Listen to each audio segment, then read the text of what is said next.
a lot, if you ask my kids or my students, and I speak a lot. But when I got invited to speak here, I said yes, of course, immediately, and then realized that I wasn't sure what I would talk to in this group. Because I could talk circuit boards, but most of you helped me with my circuit boards. And I could talk about some of the struggles we've had with squishy circuits and some of the open source and accreditation issues that we've had with it. But then again, you were all who I called when I was trying to sort that out. So you could give that talk for me, probably better than I could. So somewhat uncharacteristically, if you know me, I'm going to talk instead, maybe, different laptop than mine, about optimism, which is a talk I've never given before. Many of you, actually I can't see you all, but many of you in this audience have told me your life story in the last 3 years. I started a project about 4 years ago. As an engineering professor and as a mom, I became really curious about what makers were like when they were kids. What was it that made you want to try new things? What was it that made you want to share with each other? I'm a business and engineering professor. Open source is not a phrase that most of my colleagues have ever heard before, and my attempts to explain why we do it is sometimes met with enthusiasm and sometimes a lot of confused stares. So I started interviewing many. In fact, I'm curious, how many of you did I ask about your childhood? I see a couple hands. I see some of your baby pictures are up here, and just to warn you so you know what's coming, I'm gonna say who all these people are. So if that's one of you, just be ready. So what I did in these interviews, hours and hours, probably 300 hours of interviews, I asked, honestly, just what was your childhood like? It bordered on unlicensed psychology, but I wanted to hear the stories of how did we get here, and I honestly wasn't expecting there to be a lot of commonalities. You know, will the women who opened a upcycled clothing store in Minneapolis, is there any commonality between them and someone who grew up in a war-torn country when schools were shut down? But it turns out that there really were, to me, about 8 common threads that I ended up focusing on as I wrote the book. I'm going to talk briefly about some of them. Makers are curious, obviously, right? Many of you were the kids who asked, why? Why does that work? What happens if? They pursue projects they find personally interesting. Makers are playful. They often work on projects that show a sense of whimsy, right? I mean, it's a whole club of people that build these robots that get together and drive them around with each other. Right? This is pretty whimsical. And whimsy and play is something that I adore. I run a playful learning lab. I am probably the only professor in the United States, I would guess, in an engineering school who can credit their tenure to Play-Doh, which caused some interesting TNP committee meetings that I can talk about later. But we've spent a lot of our time working on Play-Doh. Some of you may have seen squishy circuits before. The recipes we share for how to make conductive and insulating Play-Doh to sculpt circuitry. And it was really a project we did for fun. It's great picking projects that have budgets that are things you can buy at the grocery store. Great way to do undergrad research. We've been shocked to see that squishy circuits really have been used in more places than I could have dreamt of. We've heard from every continent but Antarctica at this point using them. Our lab has also worked on projects like hooking my engineering students up in sensors and putting them on flying trapeze to study pendulums. The safety office loves me. Some of our favorite collaborators are preschoolers, right? And when I go to maker fairs or I come to Open Harbor Summits or I go to Arduino Days, I see these projects that make me smile, right? And smiling is powerful. And explaining to your boss that you stayed up all night making an R2-D2, that takes a special person. Are we getting lots of feedback?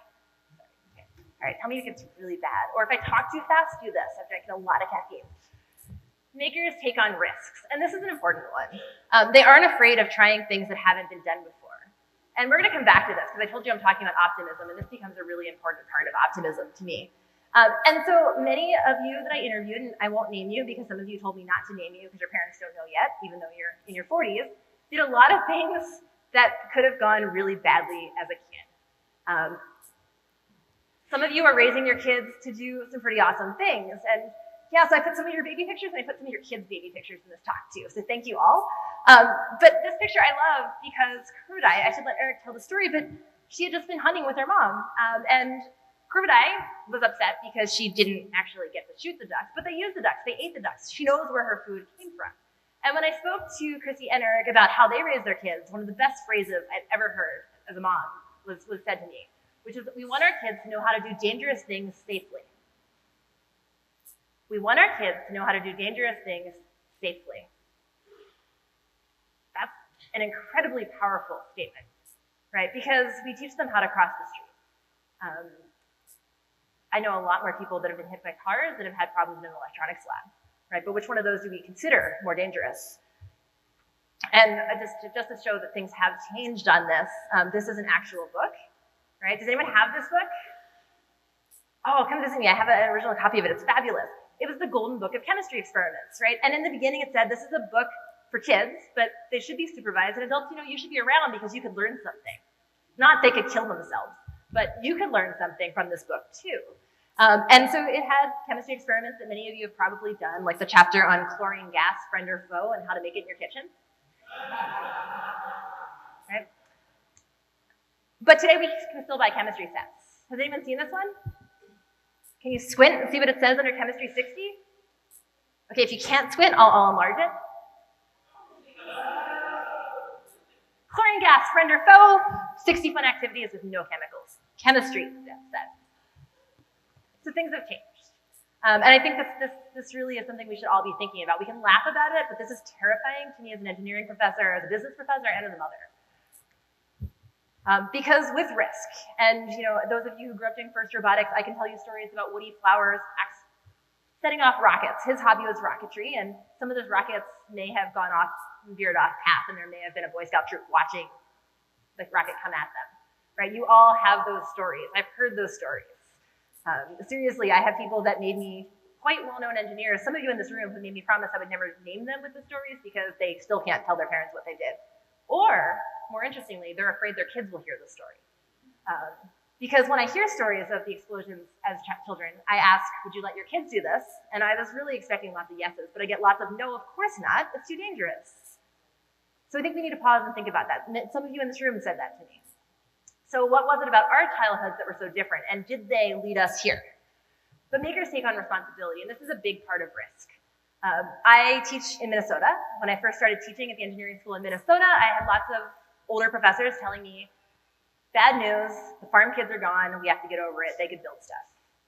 And I heard that constantly. I grew up in Philadelphia. We didn't have a lot of farm kids on the mainline, where I went to school, right down the street. But the farm kids, everyone always told me the farm kids were great engineers because they took things apart and they built things as kids. And many of us have heard that, and oh, the farm kids, they fix things. And that's true. But the farm kids didn't just fix things. I would argue that's not why they were good engineers and why we're mourning them in Midwest engineering schools. It was that if you grew up on a farm, did anyone grow up on a farm? None of you. Oh, a couple. Okay, you got to sleep in every day, right? Your parents did all the chores. Right? No, I spoke to Steve Hofer, who grew up on a farm, and he mentioned that if you see a loose screw and you're 3 or 4, you tighten that screw. That's your job. He remembered quite clearly being 5 and being handed a stick and walked half a mile from his house and put at a gate. And they said, well, we're going to head the cows this way. When the cows get here, use the stick to direct them in. And as he was 5, he could see their noses above him, but he remembered being so proud of himself because their livelihood were those cows, and the family just trusted the 5-year-old with a stick to... So we keep that in mind. And so if we're mourning that we've lost the farm kids, and I would say it's not because they were fixing things, that's great, but it was also because they had a lot of responsibility. They had to play their part in their family. They knew from the age of 5 that they could be trusted with a stick, which is already something that can't be said with a lot of 5-year-olds today. If you ask them, their parents wouldn't let them play with sticks, but also that they could be trusted with helping their family in a very meaningful way. And we don't have to mourn that being a farm thing. How many of you know Luz Rivas, DIY Girls, Kid Hub? Luz did not grow up on a farm. Luz grew up in a single-parent, mother-led household in Los Angeles. And in her community, it was always the dads who fixed things. And she said, well, that wasn't an option in our household. It was mom, me, and my sister. And so when things broke, it came to Luz. If the electronics broke, it went to Luz. If they found a broken VCR or Atari, it went to Luz. She fixed it. And that was impressive to me. I said, oh, great, did you have toolkits? And she said, yes.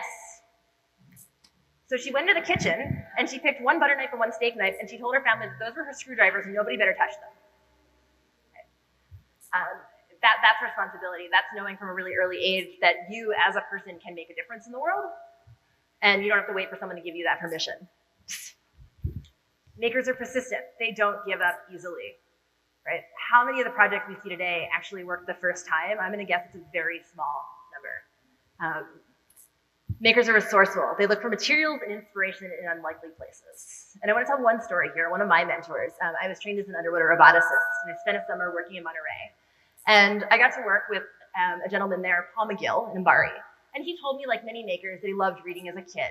And he showed me books like Alone in the Antarctic and Kon-Tiki. And he was the little kid who could convince his English teachers that instead of writing a report, he would build a diorama with flickering lights using wires that he convinced people working on telephone poles to drop down to him in his neighborhood. And it was a really cute story. And the first time I gave a talk on the book, I used these pictures, and I used the pictures of the books he loved as a kid. And I love ending the story with this picture, which is the little boy who gathered wires, walking down the street, reading about Antarctica, ends up being an ocean engineer, electrical engineer, who is building robots in Antarctica, which is a great story. And I had to ask permission for AnnMarie to use this picture. And Paul McGill, who is right there on your left, said, oh, that's the perfect picture to show in the story. And I said, yes, it is. It's you with a robot in Antarctica. End of chapter. And he said, well, you realize that's not the robot that we brought to Antarctica. And I don't know how many of you have done underwater robotics or spent time on a boat with other engineers. It's quite an adventure. I'm not sure I recommend it. You're on a tight boat, and if you're in Antarctica, there is not a smartphone nearby. I don't think you deliver there yet. Yeah. So if your robot goes under to take data for the 40 scientists who are on the boat with you and it doesn't come back up because it gets sucked into a propeller, that's a really expensive mistake. And so the little boy who would walk through the hardware store trying to figure out what the pieces were and borrowing wires was part of a team of 3 that in a couple of days managed to build a new remotely operated vehicle, the ROV Phoenix, out of scraps in the boat that then completed the science missions. That's a maker story to me. That's what I want my kids to see. I want them to see the people like that, and I want them to meet Alana, and I want them to see that you can turn these scraps into amazing things. Makers share their tools, their knowledge, their support. We're here, right? We're sharing. This is the one I had trouble with, and this is not the talk that I actually wrote last week that I was going to give, but this is the talk I have to give. Makers are optimistic. They believe that they can make a difference in the world. And this is the best part of my stories. I heard stories about growing up in war-torn countries where the whole community became the teachers. I heard about people sharing things. We all know the great stories of little kids who started businesses because somebody in another country was mentoring them online. But optimism, right? Someone asked me if I'm optimistic. And these are my kiddos, Sage and Grace.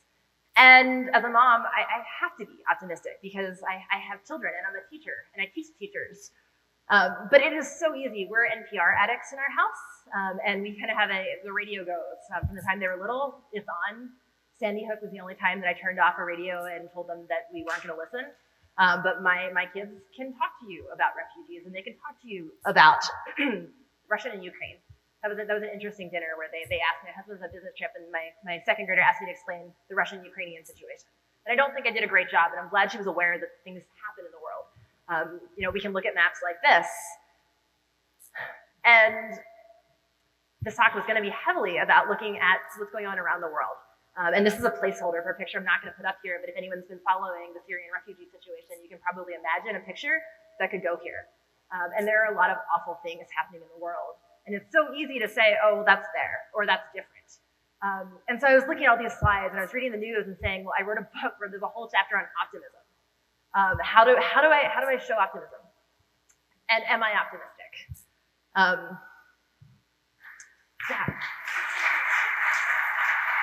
Okay. So am I optimistic?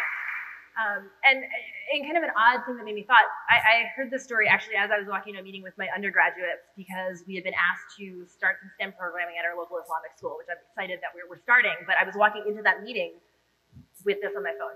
Same day, it wasn't staged. I was walking to a meeting to help our local Islamic school start a makerspace. Yeah, so optimism. Can I stand up here and say, awesome, like we are doing good, keep going, and I can't. But then I went back through my research and I looked at pictures. Oh yeah, I can't let you miss that. Sorry, let's just do that again.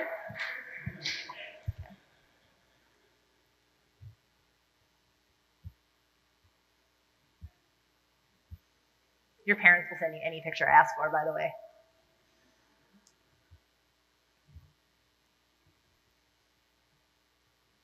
Kip, where's Kip? told you all I was showing your baby pictures. These are my girls.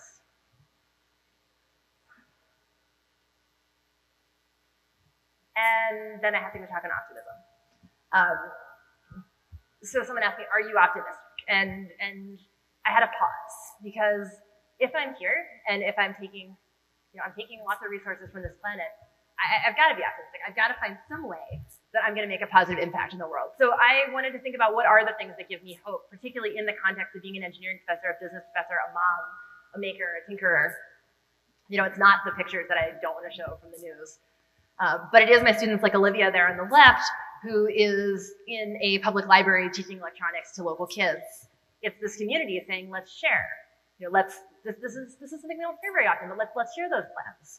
I just opened an exhibition at our university this past week, working with the Long Now Foundation.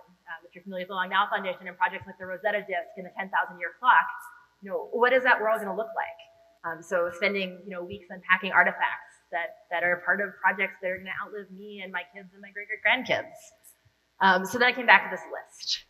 And I said, this is already in writing, this is published and sent out. Do I still stand by these 8 things? Are makers curious? Are they playful? Well, I do believe these. I'm scared about the last one. But I think I believe it. But I think we have to take action. So that optimism, I keep coming back to students like Bryn, who's an engineering student who 1 day a week teaches our creative engineering curriculum at a local deaf school in Sign. They don't let me go because I can only do LED and parallel circuit. So I write the grants and curriculum, and then they go and sign it. They're my engineering students giving up their afternoons to go sign. They are the girls that we work with in some of the libraries in the city. They're my labs giving up their weekends and their school days and some of their research time to work on these projects. So I think about phrases we've heard. You've all heard this. If you're a parent, you've heard this phrase at some point as justification for something. The world is a scary place. Who's heard someone say that to you? That's so depressing. So can we change it to the world is an awesome place? And that sounds glib, right? But you get one go round here. Right? If we have one go round and we have kids and I'm teaching, I can't teach my students or my kids that the world is a scary place. That is too depressing, right? Who's heard this one or said this one? Yeah, I would replace that. We can learn so much from others. And I think about my kids, and my kids have kind of grown up in this maker world somehow. And, I'm thinking of sending them to places where they've met kids and they've met adults that they don't know. Someone in my family was a little nervous that I let them run loose in the White House with another maker kid. And I said, if I can't let my kid run loose in the White House at a maker fair, I can't be part of this, right? But my kids have gotten to meet kids from around the world. They have met adults from around the world. How about this one? I don't even know what this one means. Better safe than sorry. I hear this one an awful freaking lot. And this is my reply. What do you mean like that? Better than what? And what is safe, right? Safe is a relative term. We're all finite. I hate to break that to you, right? This is a one. Well, this is finite, right? Anything could happen. So what do we mean by that? What is the damage of being safe? Sometimes, right? We think back, and I go back actually to the comment of I want my kids to do dangerous things safely, right? And that's a flip there. How do we teach people that yes, the world is going to have problems? We're people, right? But we can persevere through that. So I flipped my original list of 8, and I said, well, what did I actually mean by these? Well, makers are curious. So if any of those pictures upset you, and there was a lot of applause for one of them, think about your response to that situation. Makers are curious. If you're not happy with the situation, take the time to really learn about it. It's not just reading the Twitter link, right? There's always more to that story. And if you are truly going to be curious about something, you have to do your homework. You have to ask questions, because complex problems rarely have simple causes. No matter how infuriated that blog post is or that one picture, there's a story there and there are people involved, and people are complicated. So use that curiosity that you use on your hardware to figure out the people side of the problem. Makers are playful. I usually give all my talks on play. So I'll just leave it at this. Don't underestimate smiling, right? We are all human. And play is how we connect. It doesn't take words. Makers are willing to take on risk, right? And people laugh about this and show me pictures of them sticking knives in things they shouldn't as children. Stop worrying about doing the perfect thing and do something. If you're upset about something, do something, and someone has to be first. And so this one comes with a caveat. It's often really easy to be second, and it's really easy to be 450,000th to do something. When there are cases where you hear a story that upsets you, ask if that's happening in your own community as well. Because there are lots of causes that we can get behind that are already being championed by someone, but I think you're missing one in your own home community as well. And take that, take the stories that you hear and ask, how could I help that person, right? And do help that person if you can, but also ask about the stories that you aren't hearing. Is there a kid in your community right now that you could be helping? It doesn't have to be a big gesture. Take that risk, be the first one. Be curious, do something. Makers take on responsibility. So if you're gonna take that risk, take on that responsibility. If you want something to change, change it. And I started to write, don't just blame others. Give up the blaming others part. I've read many of the angry blog posts, and that makes you feel good when you're writing it. But the blame very rarely gets us where we need to be. It's the action. And be honest with yourself about the roles that you play. If we believe that we can do these audacious projects, which we can, let's ask whether we're helping with whether we're implicitly or explicitly causing some of those problems, and take the responsibility to do something. Makers are persistent. The first thing you do rarely works. Try again. But don't do the same thing 10 times. Try something different, right? Perseverance is great, but make sure you're being smart in your perseverance. Makers are resourceful. Find partners in places you haven't looked before, right? Brought in this room. We'll all help you on a project, but there's probably someone else at home who has never even heard of open source hardware, has never heard of making, maybe has never picked up an electronics or a soldering iron. Help. And again, when you go and offer at a school and ask if you can volunteer and they say no, don't ask that same school 10 times. Find out how you can help. Find a different school. Don't give up, right? Makers share. Don't just share the happy, successful stuff, share the struggles, right? I'm a professor. I give keynotes places. I get to travel around. It looks really glamorous. My students see that. They assume that I'm a straight A student my whole life. I was actually visiting my high school in Philadelphia yesterday. I have never been a straight A student in my entire life anywhere, get any of my transcripts. It just got lower and lower as I went to grad school. But I was persistent and I kept working. But I wasn't a straight A student. And if you look at a transcript, or you looked at LinkedIn, or you looked at CVs, particularly any of you who are students in the audience, I know there are a couple high school and college students, anyone you see who is successful has a lot of less than successful moments. They have the moments that they get rejected for the things they thought they'd get. They have the moments when they're questioning whether they can make a difference. It's, for many of us, it's not just hard work and perfect grades that got us where we are. It's a lot of hard work, not so perfect grades, probably a good psychologist, and a lot of friends. Share those struggles. So that brings us to the last one. Makers are optimistic. And I think I'm okay with this. I think I can go pick up my kids a little bit later and be optimistic and say, look at these great things. There's a lot of really bad things happening in the world. Some of them are close, some of them are far away, but we actually can make a difference, and look at the difference that these people around you are making. But there's a huge caveat here, which is optimism must be active, not passive. You can't be optimistic and watch what's going on. You have to be optimistic and actually do something with that. So that's what I'll leave you with, is this concept of, as you go forth with all of these traits that I really do believe that most of you in this room have, how do you take them and funnel them into this active mode of optimism, where you're actually making a difference and not just hoping that something is going to change? And so I always think back, these are my students, and we just opened our exhibition last week, and this is quite an array of people. We come from education, we come from art history, we come from all around the world, but we get together and get stuff done. And so these kids and colleagues are really, and they're not kids, I didn't say that if you're watching, these students and colleagues are really what make me optimistic, because I know they're all going out in their communities and spending their Thursdays teaching in sign and learning sign so they can teach circuits. They are heading out and doing projects at local schools in communities that they've never been in. So I'd ask all of you to figure out how to make your optimism active. Thank you.